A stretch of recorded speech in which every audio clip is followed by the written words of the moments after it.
Alright, hello everybody, this is Aaron Schrage, and this is my presentation on economic security, focusing on Fairbanks, Alaska, but of course for this topic it's very broad, and I'm going to be talking a lot of Alaska economic security in general to give a good background and idea of how economics in Alaska work. Some things I'm going to talk about are employment rates, Alaska income, gaps in security, and then some solutions for what Alaska can look towards in Fairbanks. So what is economic security? Economic security means that you have a stable income, you're able to get a job, your job is secure, you have a predictable cash flow, and that you can maintain a standard of living. And to add on to that, it also means that you can have a secure retirement, and that when you're able to retire, you don't have to lose your standard of living or go live with your kids or sell your house in order to survive. So this is a really important thing for people everywhere in the world, and we'll take a quick look at some of the statistics in Fairbanks. So if we look at employment, the nationwide unemployment, just to give a picture, is 3.5%. Alaska is 5.8%, and that is the same as Fairbanks. And a lot of that has to do with seasonal jobs. You got people that do fishing in the summertime, and that's one of the big ones. But so we do have a higher unemployment rate. But one of the things, if we look at Fairbanks specifically, we have a high rate of government jobs. And Fairbanks North Star Borough has a lower employment rate due to the fact that we have a large military and university presence. And due to these government jobs, it also means we also have, they pay a lot more. So Fairbanks actually has one of the highest paying incomes, I guess, in Alaska. And the Alaska national average is a lot higher than other places in the United States. Now, the downside of Fairbanks is there's a high cost of living. So it kind of offsets that to some degree. One of the things, though, is natural gas. It costs a lot of money for people in Fairbanks to heat their homes. It's crazy expensive. I lived up there for 6 years, and it's crazy compared to Anchorage how expensive it is to heat your home. One of the reasons why is the foundation, the infrastructure is not set up for Fairbanks. They have to have all their natural gas shipped up from Anchorage. So the good news is they're currently working on a distribution system, and that should help the Fairbanks economy and lower the cost of living, which is great. So where's the money? This is kind of looking at Alaska. What is the budget for Alaska, and how do we fund jobs, and how do we fund government services, and all these things?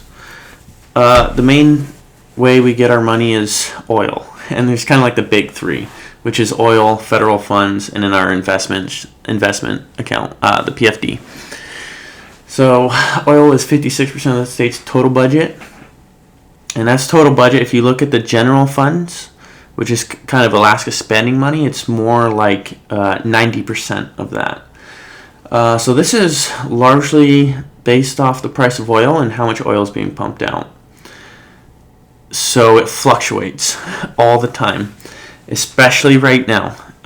So the way Alaska decides its budget is basically you have to predict what the following year is going to be, and you do that based off previous years, and you can base it off some future things, but there's no guarantees. So we already have our kind of our annual budget, but if the oil prices plummet, then that money isn't actually there. So right now with the coronavirus, I hate to bring it up because it's being talked about everywhere, but yes, coronavirus has made it into my presentation.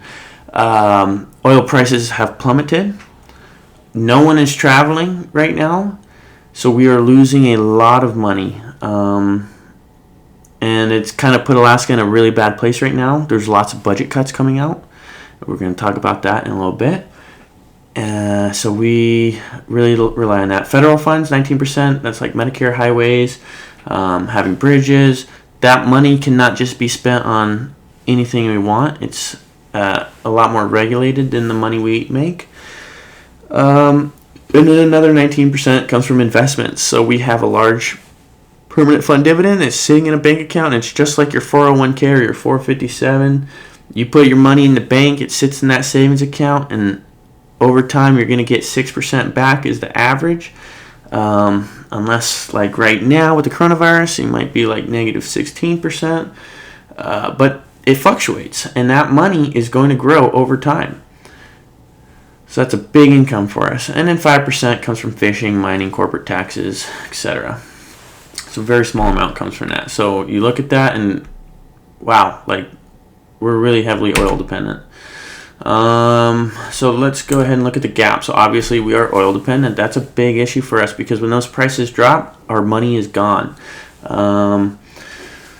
So what do we need to do? We're the only state in the United States that does not have a personal income tax, and we're one of the few that does not have a sales tax. So one, we need to add taxes. People hate talking about taxes, but the thing is, if we didn't have taxes, we would not have roads, we would not have hospitals. There's a lot of things we would not have. So people hate to talk about taxes, but we need them, especially when we're so dependent on oil. We really have to diversify so that when the oil prices plummet, we don't have to lose and feel the drop so hard. And then the PFD dividend, that's always earning money. So if we, instead of one thing that I just want to talk about, and a lot of people might not like this, but we do it. We give money out every year to people that live here, and they can do whatever they want with that money. I think like this year it's $1,600. So people get that money and they can buy whatever. They can buy a brand new TV, or they can buy like a car or whatever, and you put that money towards that. And that money, once they do that, it left the state.